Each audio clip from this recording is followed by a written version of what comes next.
কোনো সংখ্যা যদি হাজারের থেকে কম হয় এবং হাজারের কাছাকাছি হয়, তার বর্গ করার নিয়মটা খুব ইজি। এবার এইটা ভাবতে পারছো, এই 998 স্কোয়ার যদি বের করতে যাই, আমি যদি চিরাচরিত প্রথায় 998 গুণিত 998 এটা গুণ করতে যাই, কত বড় হবে। কিন্তু এক্ষেত্রে দেখো আমি ট্রিক্সটা বলছি।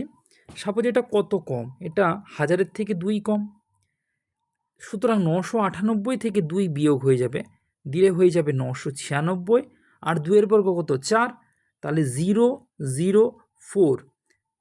এখানে ট্রিপল ডিজিট নিতে হবে, 3টে সংখ্যা নিতে হবে। 997 স্কোয়ার, তাহলে 997 স্কোয়ার কত, হাজারের থেকে 3 কম, তাহলে 997 মাইনাস 3 মানে হচ্ছে 994, আর 3-এর বর্গ কত 9, 009। বোঝা গেছে? আচ্ছা, তারপরেরটা দেখো 996, এটা কত কম, এটা 4 কম, তাহলে 996 থেকে যদি 4 বিয়োগ করি তাহলে কত 992 হবে, আর 4-এর বর্গ কত 16। এখানে একটা জিরো বসবে, কেন, এটা ডাবল ডিজিট চলে আসছে, এখানে সব সিঙ্গেল ডিজিট ছিল বলে আমাকে দুটো জিরো বসাতে হয়েছিল, এখানে বসাতে হবে না। আচ্ছা, এটা কত হবে তোমরা ট্রাই করো,